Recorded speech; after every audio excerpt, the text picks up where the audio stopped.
Over dinner, my cousin lifted her glass and chirped, "I'm so excited for our New Year trip." And that's how I found out my parents had planned a family vacation without my children. I'm so excited for our New Year trip. And that's how I found out my parents had planned a family vacation without my children. The fork froze halfway to my mouth. Around me, cutlery kept clinking, glasses touched, someone laughed too loudly. But my parents didn't move. My mother stared at her plate as if the rice might rearrange into an explanation. My father cleared his throat, the sound dry and brittle like paper tearing. No one corrected her. No one said, "Wait, she doesn't know." In that small silence, the truth slid into place. The bookings, the hushed phone calls, the sudden topic changes whenever I walked in. My kids had been erased from a family memory before it even existed. I swallowed my question with the food, tasted metal, and smiled. Not a single person noticed. I've always been the quiet one in our family, not shy, not weak, just observant. The one who notices, who gets the bigger slice of cake, who gets interrupted, who gets forgotten. Growing up, my parents called me easy. Easy child. Easy daughter. Easy to postpone, easy to overlook. My older siblings were storms, I was weather no one tracked. I married young, divorced younger, and rebuilt my life with 2 children and a job that required precision, patience, and silence. Skills my family mistook for passivity. They still spoke over me at gatherings, still asked my opinion only after decisions were made, still praised my independence as if it were a convenient trait rather than a survival skill they'd forced me to develop.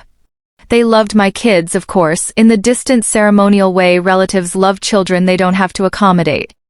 Birthday calls, occasional gifts, promises of visits that never survived their calendars. So when my cousin mentioned the trip, I didn't feel shocked. I felt confirmed. This wasn't a single exclusion. It was a pattern with a passport. And patterns, I've learned, don't break when you confront them. They break when you quietly step outside them.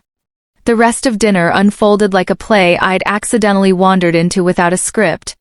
My aunt asked my cousin about swimsuit shopping, her voice bright and syrupy. My mother refilled everyone's glasses but skipped mine, then corrected herself with a soft, "Oh, sorry, dear," as if I'd briefly disappeared from the table. My father laughed at a joke about stress-free travel, glancing at me for half a second the way people glance at closed doors to make sure they stay shut. No one mentioned dates. No one said Dubai. No one said family trip. Conversation curved carefully around me, polite and practiced, like water flowing around a stone.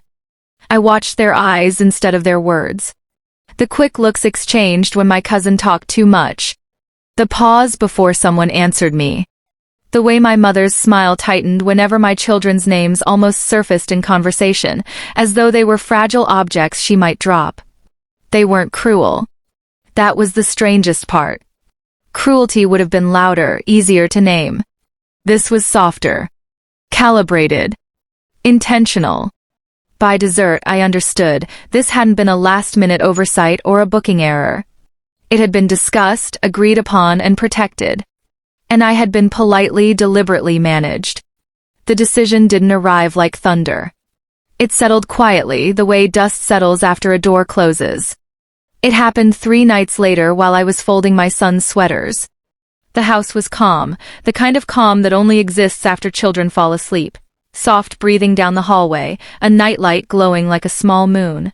My phone buzzed on the dresser. A family group message. A photo of suitcases lined by a front door. My mother's caption. "Packing chaos." I stared at the image, zoomed in, studied the tags tied to each handle. Names written in black marker. My father's. My sister's. My cousin's. Not my children's. Something inside me didn't break. It aligned. I realized I wasn't hurt because they were traveling. I was hurt because they'd assumed I would accept being quietly excluded. That I would smile at dinner, nod politely, and wait for whatever crumbs of inclusion they chose to drop later. I set the last sweater in the drawer and closed it gently.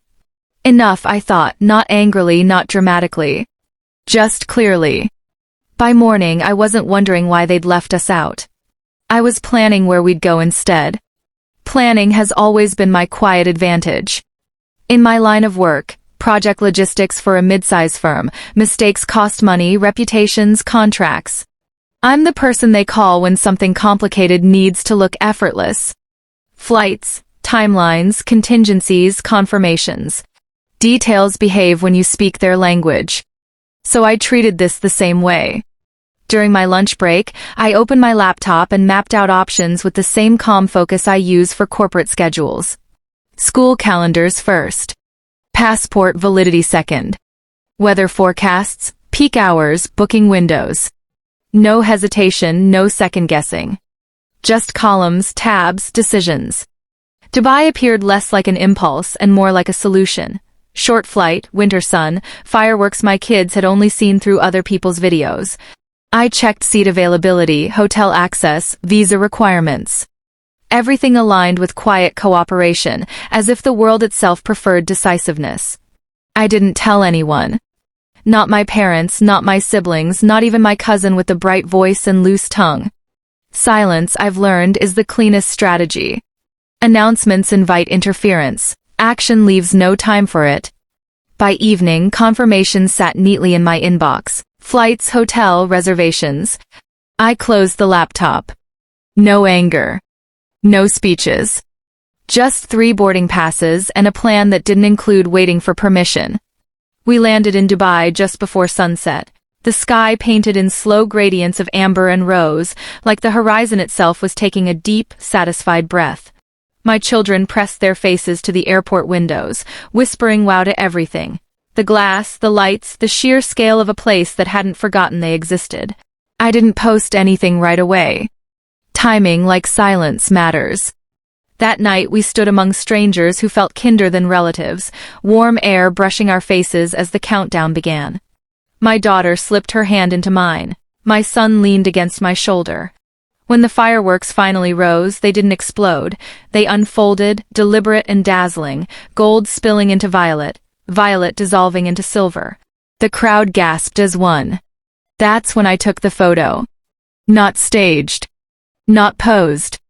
Just the 3 of us reflected faintly in the glass behind the skyline, light blooming around our silhouettes like proof of something unspoken. I uploaded it with a simple caption, starting the year where we're celebrated, not accommodated. By morning, my phone was vibrating across the nightstand. I let it ring once. Twice. 3 times. When I finally answered my father's call, his voice was tight, controlled, and far louder than mine needed to be. I didn't interrupt. I didn't explain. I just listened, while fireworks still echoed quietly in my children's dreams. My father's anger didn't arrive as shouting. It arrived as restraint stretched too thin. He asked why I hadn't told them I was traveling. Why I'd made it public. Why relatives were calling him asking why his grandchildren weren't with the rest of the family. Each question was careful, measured, the tone of a man trying to repair a crack by pressing his palm over it. I answered simply, "You didn't tell me about your trip either." Silence followed. Not shocked silence. Recognizing silence. Within hours, messages began drifting in from relatives. My aunt sent a hesitant, "We thought you already knew." My cousin texted 3 dots, deleted them, then wrote nothing at all. My sister reacted to my photo with a heart, then another message underneath. "The kids look happy." No accusations. No apologies. Just the quiet reshuffling that happens when a private decision becomes visible. That was the consequence, not punishment, not revenge, just exposure. They hadn't expected their omission to be seen from the outside, where it looked smaller, colder, exactly what it was. And that's why it matters. Because people don't change when they're confronted. They change when the story they told about themselves stops matching the evidence. The strange thing about quiet victories is how little noise they make inside you. On our last morning, I woke before the kids and stood by the hotel window watching the city stretch awake. Sunlight climbed the glass towers slowly, as if the day itself were thoughtful. I expected to feel triumph, maybe vindication. Instead, I felt something steadier, a gentle, settled clarity. My parents called again before we left. Their voices were softer now, careful in a different way. They asked about the trip. They asked about the kids. They didn't mention the other vacation at all. I answered politely, warmly even, because I wasn't angry anymore. Anger had done its job the moment it turned into action.